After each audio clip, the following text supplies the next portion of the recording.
session. Quite a few devotees are doing that, so that's nice. Hare Krishna. So away we go. Hare Krishna, Mother Raj Kishore. Thank you. Check text 13. Chaturya varnyam maya srushtam guna karma vibhagasha tasya kartaram apimam vidyed akartaram avyavyam. Translation. According to the three modes of material nature and the work associated with them, the four divisions of human society are created by me. And although I am the creator of this system, you should know that I am yet the non-doer, being unchangeable. Purport. The Lord is a creator of everything. Everything is born of him. Everything is sustained by him. And everything after annihilation rests in him. He is therefore the creator of the four divisions of the social order, beginning with the intelligent class of men, technically called Brahmanas, due to their being situated in the mode of goodness. Next is the administrative class, technically called the Kshatriyas, due to their being situated in the mode of passion. The mercantile men, called the Vaishyas, are situated in the mixed mode of passion and ignorance. And the Shudras, or the laborer class, are situated in the ignorant mode of material nature. In spite of his creating the four divisions of human society, Lord Krishna does not belong to any of these divisions because he is not one of the conditioned souls, a section of whom form human society. Human society is similar to any other animal society, but to elevate men from the animal status, the above-mentioned divisions are created by the Lord for the systematic development of Krishna consciousness. The tendency of a particular man towards the work is determined by the modes of material nature which he has acquired. Such symptoms of life, according to the different modes of material nature, are described in the 18th chapter of this book. A person in Krishna consciousness, however, is above even the Brahmanas. Although Brahmanas are by quality are supposed to know about Brahman, the supreme absolute truth, most of them approach only the impersonal Brahma manifestation of Lord Krishna. But a man who transcends the limited knowledge of the Brahmana and reaches the knowledge of the Supreme Personality of Godhead, Lord Sri Krishna, becomes a person in Krishna consciousness, or in other words, a Vaishnava. Krishna consciousness includes knowledge of all different plenary expansions of Krishna, namely Ram, Nrsimha, Varaha, etc. And as Krishna is transcendental to this system of the four divisions of human society, a person in Krishna consciousness is also transcendental to all divisions of human society, whether we consider the divisions of community, nation, or species. Okay, thank you. Thank you, Mother Raj Kishore. So, Mother Gaia, I've just made you a co-host, so you can let people in if that's okay with you. Great, thank you. You just did. Okay, so any particular questions or comments on this? There's something which, interestingly, Prabhupada would often quote this verse about a particular subject, but he doesn't mention it in the purport here. And this verse is often quoted about the very specific misconception that people have about, I was going to say, but I'll let you guess what it is. Can anyone say what that discussion is often, that this verse? Caste system in India? Yeah, that's it. It's a caste system in India. Prabhupada doesn't specifically address it here, but this verse is considered very important in that regard because it establishes that it's not birth, but it's by one's qualities that one is either a Brahmana, Kshatriya, a Vaishya, or a Sudra. This verse Prabhupada would often quote in that regard, or devotees in general do, because that's often a critic of the Varnashram, or more, it is normally caste, is mentioned as a caste system. But once you're born in a particular Varna, then you're considered to be in that Varna for the rest of your life. You know, I'm sure you've heard of that. Any questions on that, or specifically about the purple here?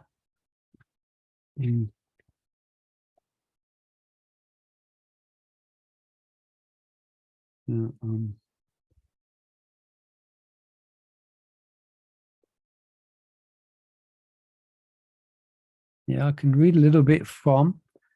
Again, it's very interesting. One devotee, a Prabhupada disciple called Burijan, he's written a really nice book. It's called Surrender Unto Me. And he often gives commentary from the different acharyas on these verses. So I got that here. He mentions that the Varnashram systems, he mentions the purpose of the Varnashram system is to elevate everyone from material consciousness to Krishna consciousness. And he says, although the Varnashram system was created by Krishna, it is not he who placed the jivas within that system. This fact was mentioned in text 11. Do you remember we read that verse? Ye yatam mam papadyante, tam stateva pajamayaham. As all surrender unto me, I award them accordingly. So it's by our specific activities or our association with particular modes of material nature, then we get placed in a specific situation. And it is not directly Krishna's doing. Ultimately, Krishna is making the ultimate arrangement for us to live according to our proclivity. And that proclivity will depend upon our association with the modes of material nature. So the whole thing is facilitated by Krishna, but he, as it's mentioning here, he is the non-doer. He is unchanged. So we are responsible for our specific situation. It's not Krishna who is responsible. So he mentions that here.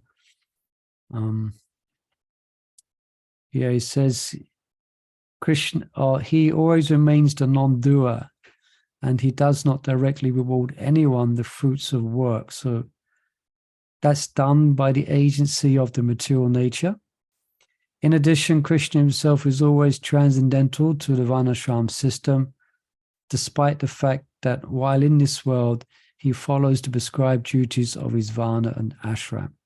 Yeah, so Krishna, as we know, he was a Vaishya, or there can be quite some discussion on which Varna and which ashram he is in. That's often a discussion as Krishna's transcendental nature and his pastimes. But he is transcendental.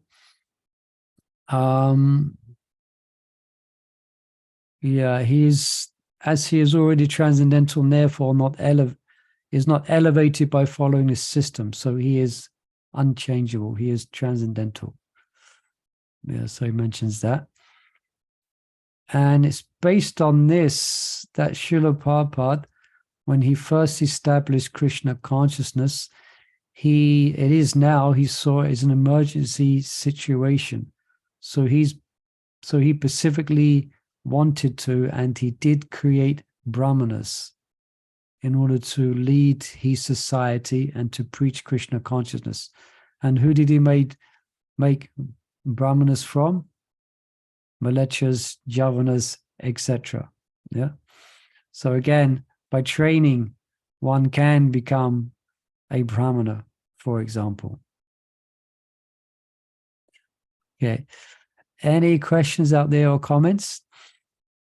Otherwise, we can read on. If there's no particular questions here, I could read a little bit more from the commentary, if you like. Sorry. Voice there. Dhananjay, yes. Yeah, Hare Krishna, Prabhu. Hare Krishna.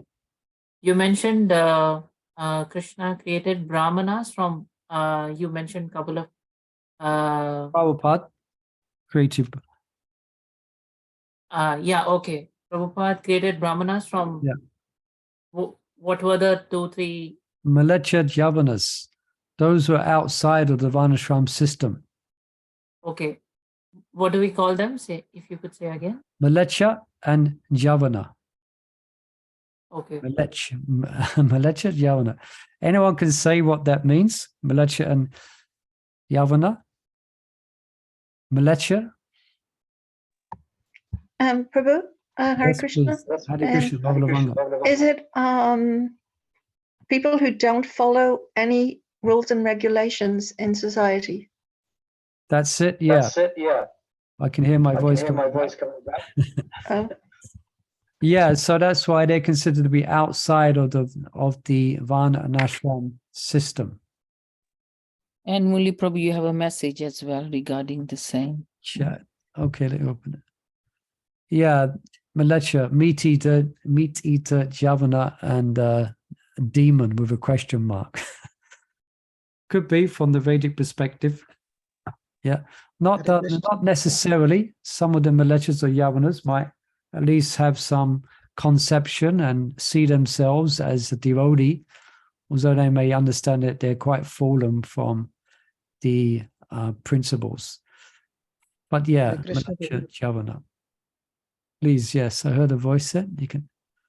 Prabhuji, Go ahead. Mlechas are the cow eaters, and Yes. Yavana are Turkish Sure. people. Prabhupada mentions in the Bhagavatam verse, Hiratuna and the Pulinda Pulkasha. Pukasa, yeah. Yavana again is, say that again, I missed that. Turkish people, Prabhupada says that. Turkish people. Javana. Yeah, that's a particular, yeah. Pulinda Pukasha, Abhira. Yeah, this verse describes different tribes, if you want, or different, different tribes, different races of people, Javanas. So that Javanas, but generally it has a, although that Srimad Bhagavatam verse is very specific, but Prabhupada generally uses these terms, Malecha and Javana, in the general terms. And we have to be careful how we use these terms as well, because it sounds like we're coming across quite high and mighty. You know, everyone else apart from the devotees of the Lord are Javanas and Malechas, you know. But the point we're making here is that it's by one's training and by one's developed qualities, or by one's qualities, that one should be judged according to be a Brahmana, a Kshatriya, a Vaishya, or a Sudra. There's even a verse in the Bhagavatam that says exactly that. I think Narada Muni explains that it's according to one's qualities.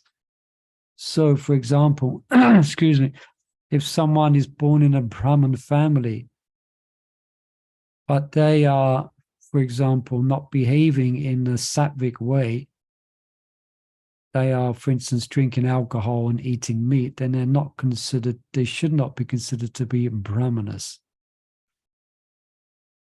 Charitably speaking, we may call them Brahma Bandhu, or friends of Brahmanas, or Brahmanas who have fallen away from their practice. So interesting, but Prabhupada doesn't specifically mention this discussion in the purport. He explains about the transcendental nature of Krishna, how although he is the creator of the system, and we can see that these four divisions of society, they exist everywhere. Even in, you could say, even in a communist society, in a traditional communist society, where their idea is to do away with any of these designations. Everyone is more or less a Sudra. But we can see that within the communist, say, a so-called communist society, there will be the leaders. There will be those who are the intelligentsia behind the system. Then you're still going to have to farm the land. So you got the Vaishyas. And then those who are going to protect society. So it's there.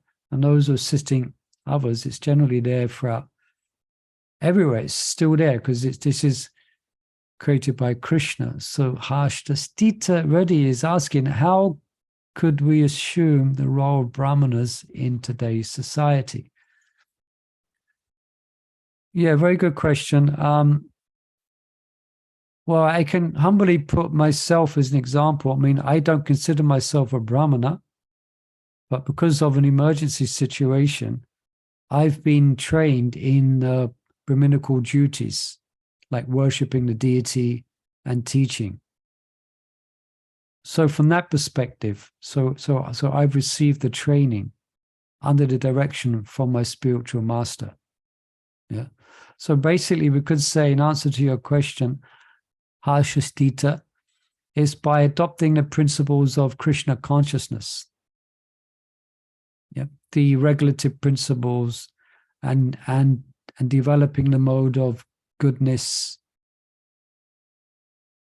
and then sharing the knowledge which we gain from hearing Bhagavad Gita. I don't know if that answers your question, Harshastita. It's the Krishna conscious movement is actually established for creating Brahmanas and for implementing ultimately the system of the four Varnas. Yes, sorry, I cut you off there, someone. Prabhuji, can I continue? Please, Am I yes. correct?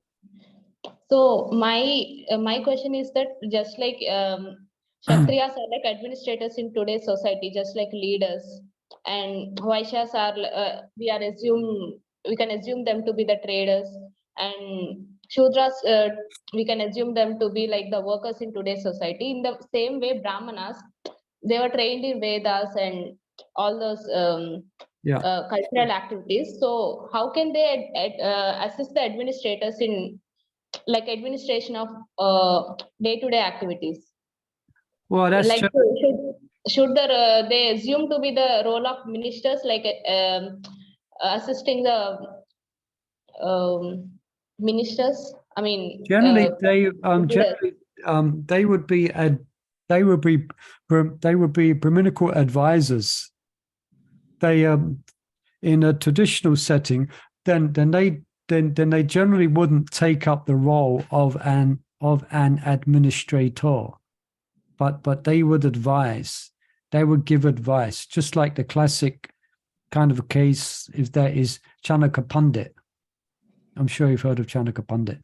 yes, Prabhuji. So he is a Brahmin, but he is advising, and the advice they will give will be based on the well-being of the general society, and that well-being will be based on directions in attaining Krishna consciousness, in obtaining liberation in Krishna consciousness. So the Brahmanas would advise and direct society to engage in yagna, to engage in worship. So then they would advise the kings to direct society in such a way. But they themselves, sometimes in an emergency, then Brahmanas will take on the role of anyone, an administrator, a Vaishya, generally not Sudra, but sometimes they would take on in emergency situations particular roles in order to assist society. But if you read in Srimad Bhagavatam, it's described like that the Brahmanas generally, they would give advice to the administrators. Is that okay? Prabhuji. If it is necessary, they can take the other positions also to for the sake of welfare of the society. Yeah, sometimes that's been done as well. Sometimes they will. But when the emergency is over, then they would resume their actual they would resume their actual position in Varna. Okay, But sometimes they will do that. Yeah. Trying to think of some examples. It doesn't come to mind now, but there are some. Okay. Yeah, okay. Thank you, Prabhuji. Okay. Any other questions or comments on this? Hare Krishna. Yes, please. Yes, go ahead. I Brother- want to Brother ask. Silvercreedy, yes, please, yes. Yes, I hope you can hear me properly. Yes, we can, Uh, very clearly. Okay. You mentioned that this mode of goodness is very important. And also Srila Prabhupada sometimes mentioned that it's actually crucial to make advancement in the spiritual life. We have Yeah. to come in the mode of goodness. But also in Bhagavad Gita, chapter 14, text 6, in the purport, Srila Prabhupada said that this mode of goodness also can be like an obstacle, because Prabhupada said that people who are situated in the mode of goodness becomes conditioned to feel that he is advanced in knowledge and is better than others. In this way, he becomes conditioned. Then later on, they are attracted or working in the mode of goodness, and they have attraction for working in that way.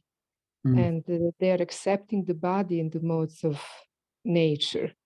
Thus, there is no likelihood of liberation or of being transferred to the spiritual world. So even we need to transfer the mood of goodness to advance. I think that's called Vishuddha Sattva. Yeah, very good point. Yeah. And the second, just you mentioned that actually it doesn't matter if you are born in the Brahmana family, you can get degraded. Good example is degraded, yes, is a Jamil.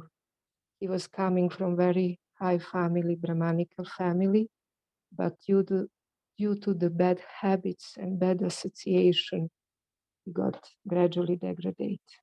Yeah, thank you. I just have a small question. Yeah. Can you say, please, how we can help and preach to these people in the mood of goodness?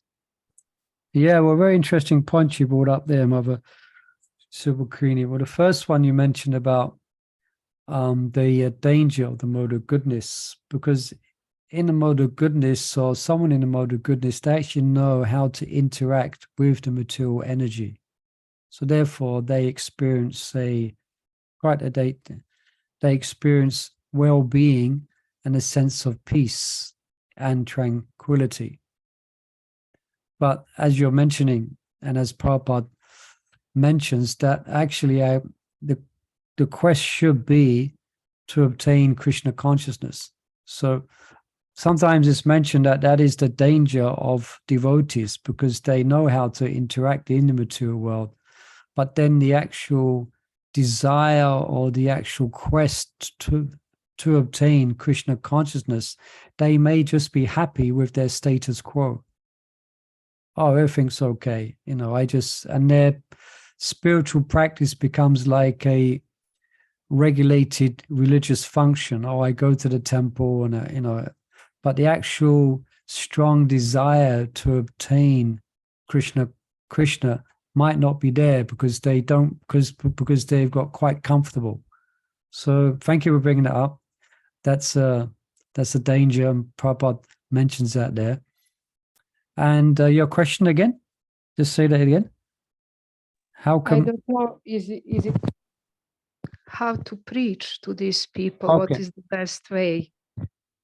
Well, this is actually the best way is to highlight as we're discussing in other classes, actually highlight the actual process of Krishna consciousness, and there's different levels of achievement. And that, for instance, I mean, how absorbed are we when we chant the holy name? How much have we realized about Krishna? And he could also bring up the points that you've mentioned as well, is that the mode of goodness is not going to elevate us to the spiritual world. It's the mode of Sudasattva. So again, as is mentioned in Srimad Bhagavatam, one should constantly endeavor for perfection, both directly and indirectly. One shouldn't get caught out in the mode of goodness. One should always be endeavoring to achieve Krishna. So you could say basically that, unless anyone else has any anything on that, how to preach to people who are stuck in the mode of goodness. I've had the experience where you're trying to preach Krishna consciousness or distribute some of the books that we distribute. Then persons who are relatively well off and comfortable, they don't see the need to engage in spiritual life. For them, they've got everything materially set. So if you try and convince them that they're suffering, that they're suffering in the material world, actually, for them, relatively speaking, they are not suffering. At least I don't think they are. Yeah. So sometimes it may be that as well, just to wake people up to the fact that we are suffering in the cycle of birth and death, and we are growing old, and we are aging, and we're heading for another birth in the material world. And also the modes of nature, they're always competing as well. So someone may relatively be in a mode of goodness, but it's a very rare person who's going to sustain that mode without being overcome at times by the modes of ignorance and passion. And then they become entangled by engaging in sinful activities. So often we see that. As you gave a nice example as well of Ajamil. It's a wonderful example from the 6th canto of the Srimad Bhagavatam. And the description of Ajamil, he was a really, could say, Paka Brahman, very respectful, very learned, very simple, very austere, very learned to a degree, very respectful to his teachers and to his parents. But then, by association, as we know the story, by association with a low-class couple, seeing that, then he fell down. Okay, anyone else on that? Thank you. Something from Katerina. You don't just assume a position, you have to become qualified for it. Yes, very much so. Yeah. It's not just by a rubber stamp, as Prabhupada would say. It's not just, was it 2 pice Brahmana, just by buying a Brahmana thread. It doesn't make you a Brahmana. Yeah, it's by training. It's by training and learning. All right. Just one thought. Dhananjay, I can see your finger raised. Good job, you got a camera on. Yes, go ahead. Am I audible? Yes, you are. Yeah, just one thought on the preaching part to those people who are in the mode of goodness, because they don't feel the need to elevate themselves more. So just a thought that came to mind was we could give examples of similar type of people on their level who were not feeling the sense of, who were basically having a sense of unfulfillment in their life, and that's how they would be able to relate something that is going on in their life with the life of the people on the same level. For example, if a businessman is in the mode of goodness, there's Yeah. another businessman, even though he is in the mode of goodness, he was feeling some void in his life, and take that story and Yeah, very good point. tell to the other person who is not feeling any void because he is in the mode of goodness. So in that way, he would be able to, if there is a void and he is not realizing, he would be able to relate himself with that story, and that would intrigue that person to do more inquiry. Yeah, thank you, Dhananjay. I think you're bringing up a very good point.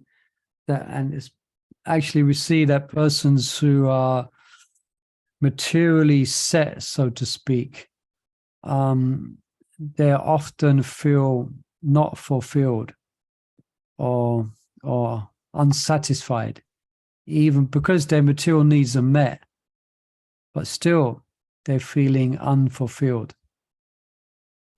Yes.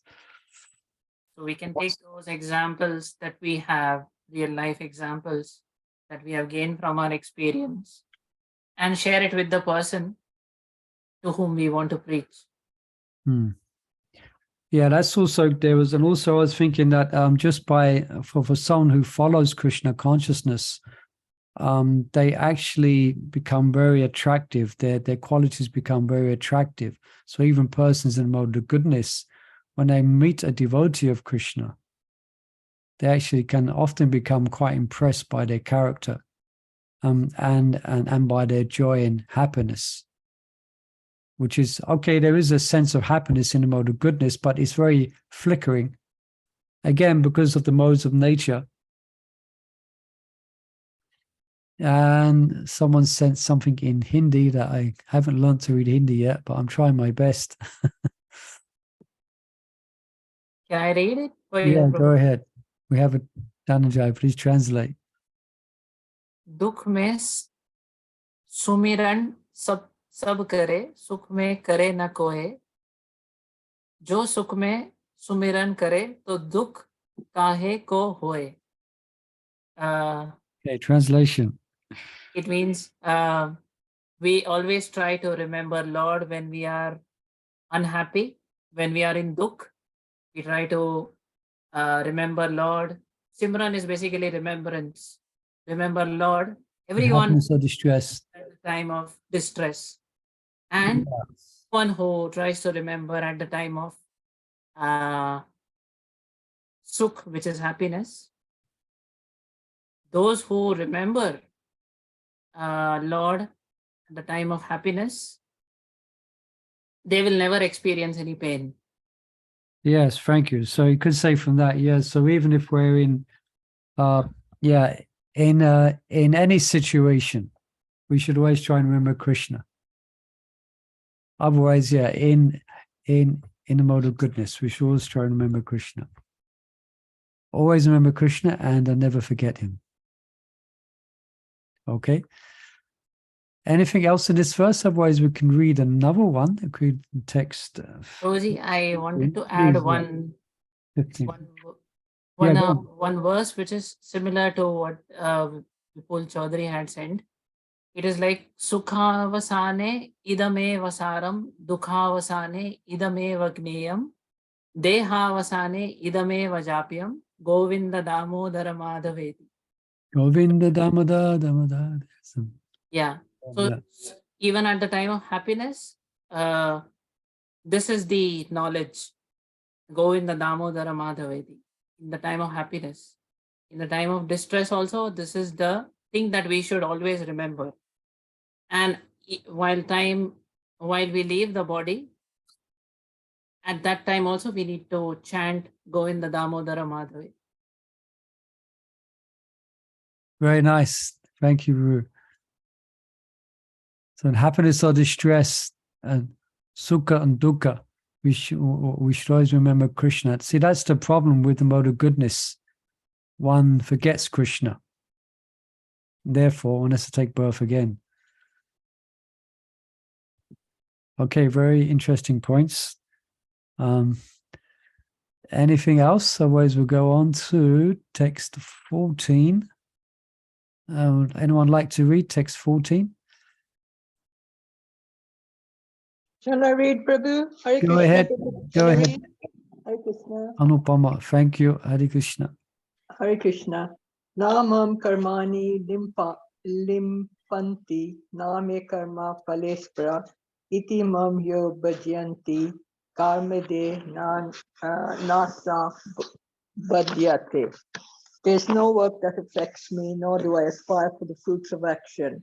One who understands this truth about me also does not become entangled in the fruitive reactions of work.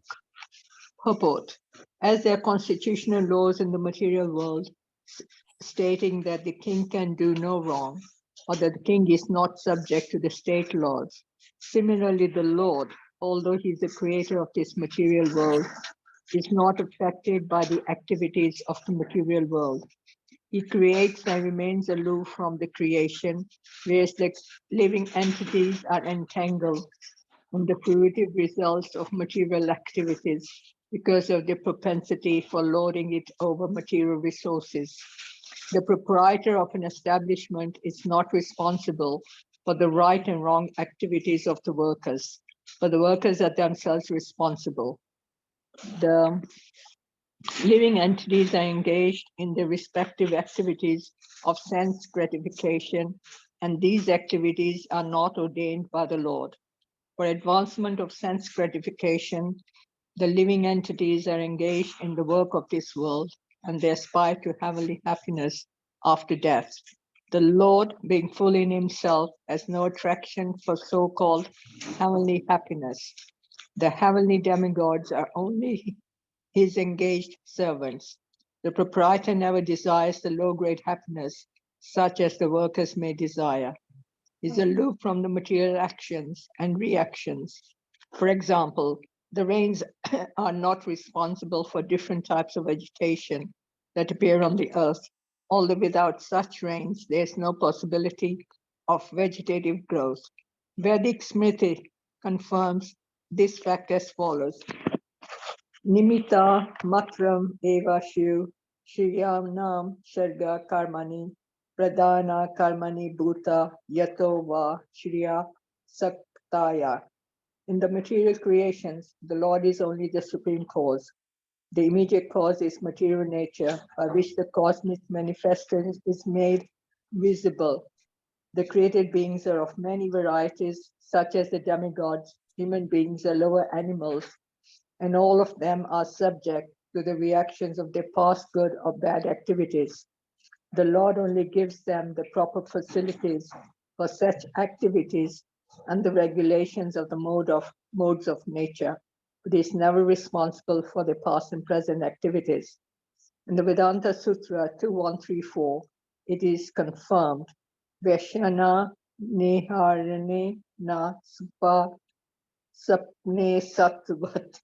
The Lord is never partial to any living entity. The living entity is responsible for his own acts. The Lord only gives him facilities through the agency of material nature, the external energy. Anyone who is fully conversant with all the intricacies of this law of karma, of fruitive activities, does not become affected by the results of his activities. In other words, the person who understands this transcendental nature of the Lord is an experienced man in Krishna consciousness, and thus is never subjected to the laws of karma. One who does not know the transcendental nature of the Lord, and who thinks that the activities of the Lord are aimed at fruitive results, as are the activities of the ordinary living entities, certainly becomes entangled himself in fruitive reactions. But one who knows the supreme truth is a liberated soul fixed in Krishna consciousness. Okay, thank you. Hare Krishna. Hare Krishna. Any particular comments or questions here? Explaining some of the results of transcendental knowledge or being situated in Krishna consciousness. You have a natural kind of detachment from the world because your activities are directed towards Krishna. Yeah? Arjuna is thinking he will, for example, he is going to be entangled in sinful reactions, that he's going to be bound by killing his kinsmen, etc. But Krishna is encouraging him in the principle to do it on his behalf. So therefore, there is no reaction for Arjuna. So he is not bound. He's not bound by what otherwise binds everyone in this material world. So that's Krishna's position. So we can understand one who is conscious of Krishna and then acts in loving devotion towards Krishna, then his activities are for Lord Krishna's pleasure. So therefore he is not bound. Yeah, this here, let's looking at the link here between 13 and 14. Interesting to follow this. So Krishna he's explaining how he is the non-doer, by how he acts but does not act, and the value of thoroughly understanding these subtle truths. Yeah. So any questions or comments here? Any reflections on this?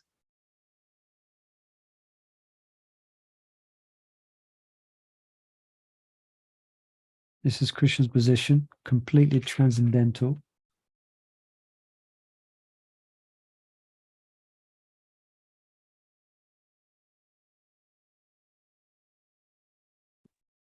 Prabhuji, Yes, I'm just looking now. and the link between the first and the second halves.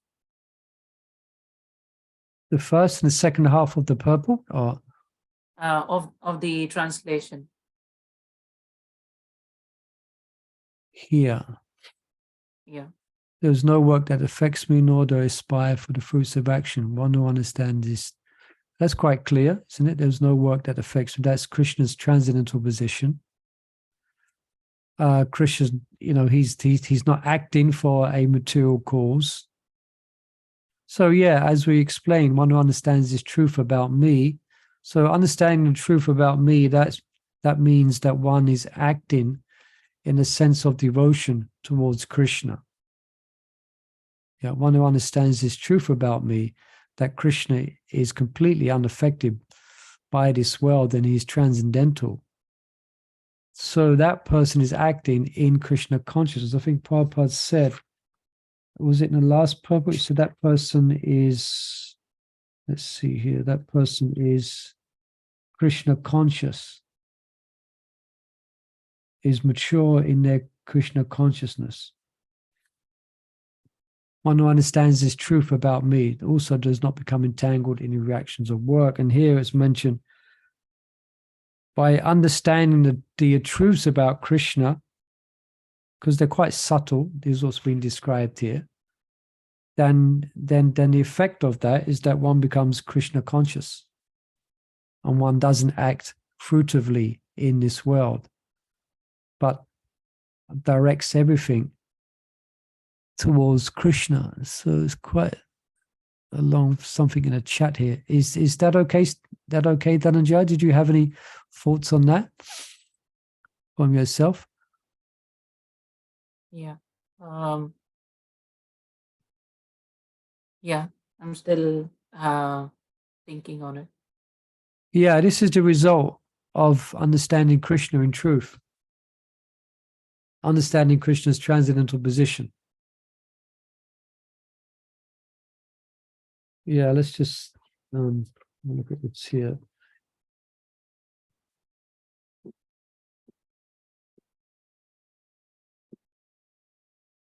Yeah, Krishna is, the living entities are entangled in the material world because of their activities. Just where it mentioned it.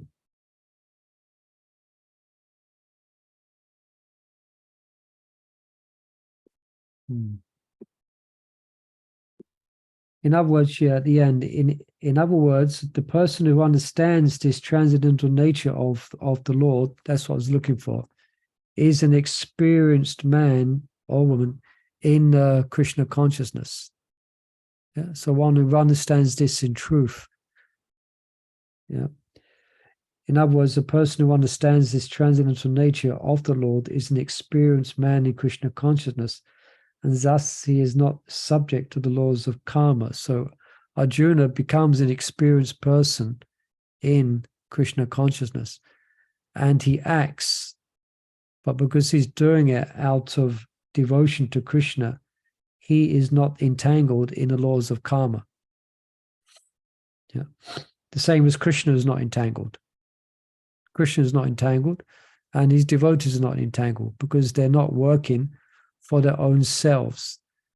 They're actually doing their duties for or under direction and for the pleasure of Krishna. They're actually doing it with a sense of devotion.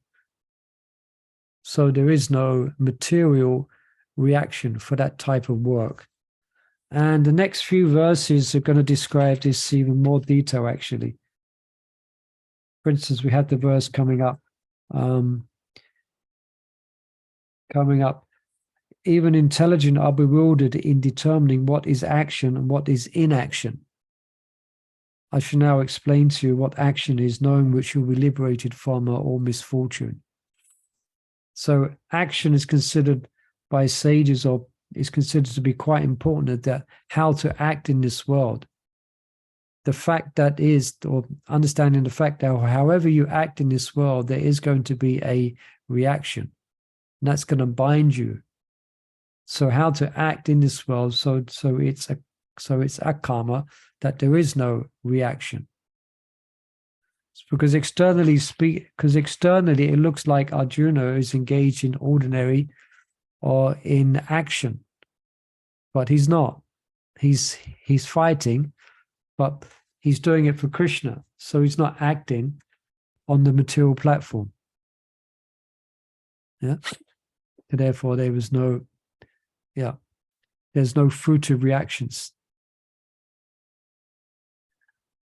And quite a long, something long here in the chat. Yeah, I'll just see if I can summarize this.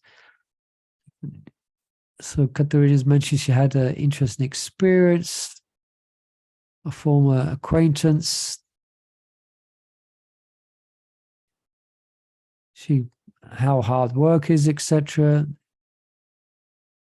I just read it. And at that point, I realized that in the last 3 years, my material life has changed at all. But I also realized I have nothing to talk with that person because my spiritual practice took over my life. But if I would say to the person, he won't understand at all what I'm talking about. So this showed me that by Londonishwar's mercy and mercy of Prabhupada, Guru Maharaj and devotees, I've made a little bit of progress. Yes, very nice. I'm sure we all have we've had that experience to one degree or another. Some of you might have had the experience, yeah, where your friends, you don't have so much in common that you used to have. Of course, it depends on your particular circle, your particular circle of friends and your social position.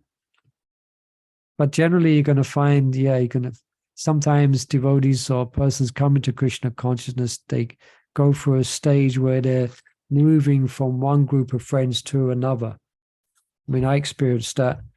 Persons who had friendships before joining Krishna consciousness, then when I took up Krishna consciousness, then at some point I understood that actually we don't have so much in common anymore.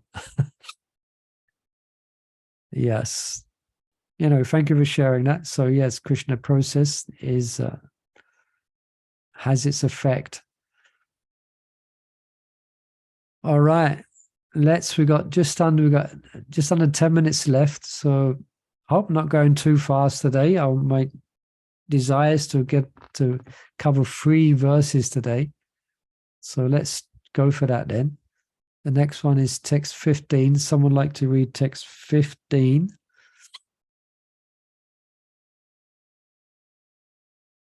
Anyone can unmute and read text 15. Okay. Go ahead. Evam Thank you, Robert. Evam gyatva kritam karma purvarapi mumukshibhi kuru karma iva tasmatvam purvah purvataram kritam.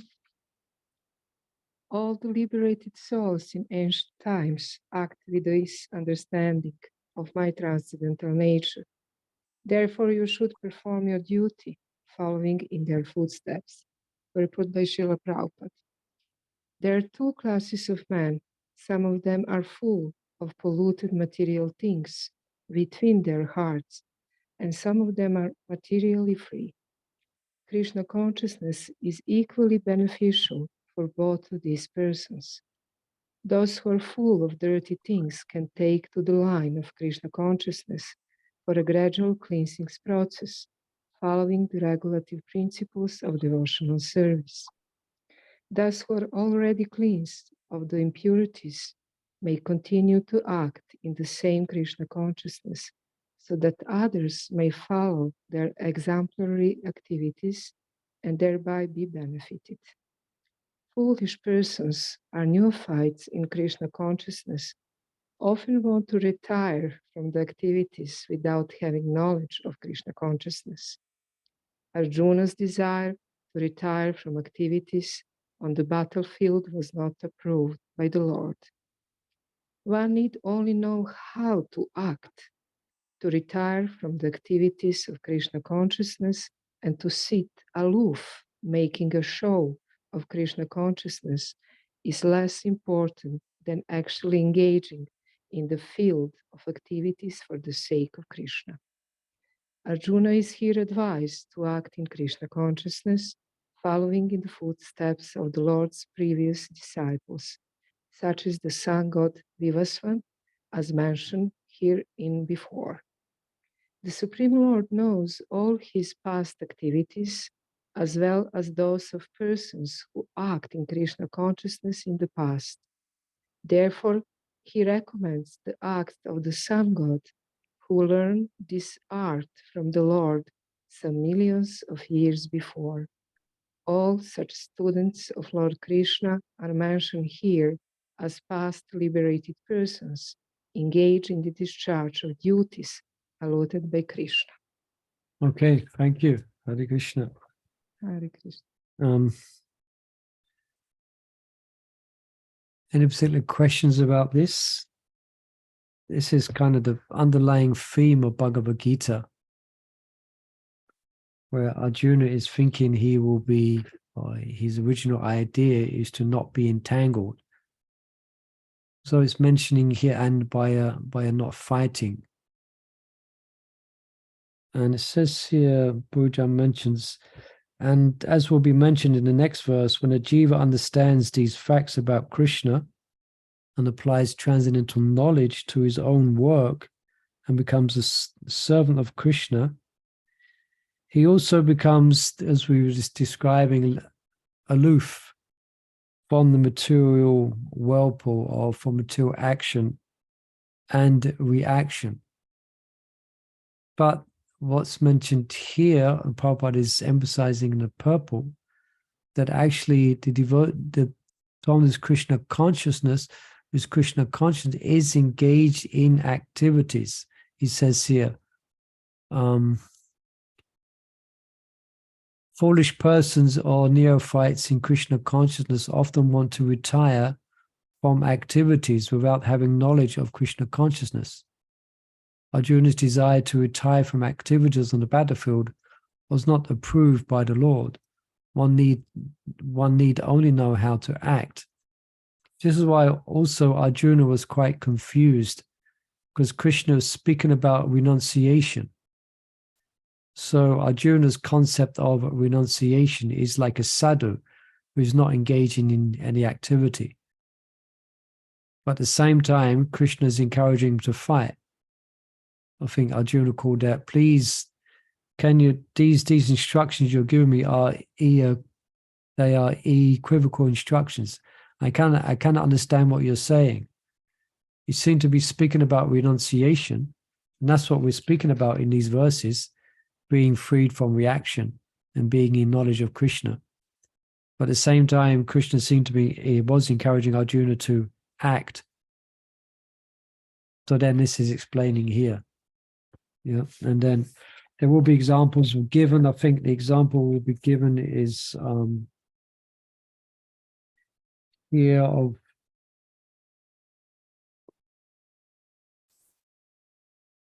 let's stand. King Janak is given as one example of someone who attained liberation by doing his prescribed duties on behalf of Krishna. Okay, any questions or comments here? Well, a couple of minutes left. Yes. Please. The text 2, evam parampara praptim imam rajasya, so parampara to be followed. But the text 15 is purve purvataram pratam. The people from a previous age followed their predecessors. So that is evam parampara praptam, but here it's more action. Whereas the first verse, text 2, is just, he's explaining that you have to follow the parampara, follow the disciplic succession. And I think number 15 is how to act on it as well. Yeah, you could say that. Yeah, very much so. It's given more details here. So in other words, you should engage in your prescribed duties. In other words, therefore you should perform your duty, following in their footsteps. Yeah, you could say that. It's giving more practical advice. They're following the devotees of the Lord who act and do not, they're not refrain from activity. But so it's changing the reason. It's not changing your work, but changing the motivation for your work. Yes. Yeah. It's Why motivated. we are working. So it's not. Yeah, Yes. thank you. That was I was thinking. Thank Yeah, you. Yes, thank it's a motivation. We have to change our Yeah. outlook. Thank you. Motivation not to work. So we covered 3 verses today. I hope that wasn't too much, too fast. We covered number 13, 14, and 15. We looked at this verse, Chaturvarnyam Maya Shishtam, very important verse. Krishna is explaining his transcendental position and how he's explaining his actual position. Then he explains how he's not affected by work. And also his devotees also share that same position as Krishna because they are dedicated to Krishna. And this is not a new thing, as this is all the liberated souls in ancient times. So Mother Rajkishore, she mentions there that is mentioning helping us that this is the parampara in ancient times. So this science has been practiced going back millennium of persons who are acting on the transcendental nature. They're acting with a sense of devotion to Krishna.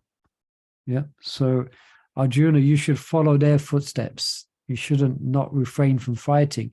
You should follow in their footsteps. Yeah. Then, following the footsteps of the previous liberated souls who didn't give up their work. All right. So if any of you are thinking to give up your work, sorry, you just do your work for just do it for Krishna. This is the idea. All right. So let's pick it up from tomorrow. The purport's relatively short, so probably cover 3 or 4 verses tomorrow. So please join us if you can, and you can look through if you want. If you beforehand, you can read through the verses, and if you have any particular questions or comments you want to make, then you can jot that down. That would be very nice as well. Okay. Okay, so thank you, devotees, for joining us. We had 15 devotees with us. Thank you for joining us. I hope you Thank you, picked up Prabhuji. something from this Thank you very discussion. much, Prabhu. Okay. Thank you, everyone. Prabhupada Hare ki Praise jai. Murli Prabhu ki jai. Thank you Jai. so much. Very Haribol. much. Haribol, Haribol. Jai Kalparubhischa. Hari Hari Hari Ram, Hari Ram. Pavane